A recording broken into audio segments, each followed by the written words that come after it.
What do trash bags and your neighbor's trash have in common? Your next lesson.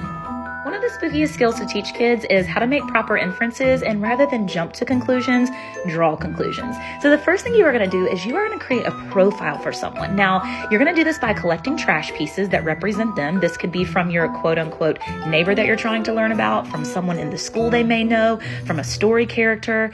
You could even decorate your classroom with CSI gear or have your students wear CSI caps. But what you're going to do here, as any good CSI detective would do, is pull out those pieces of trash. Maybe they have to piece them together because you've torn them apart, but they're going to make a strong inference for every single piece of trash. Now, they can make a single inference or multiple inferences, whatever makes sense.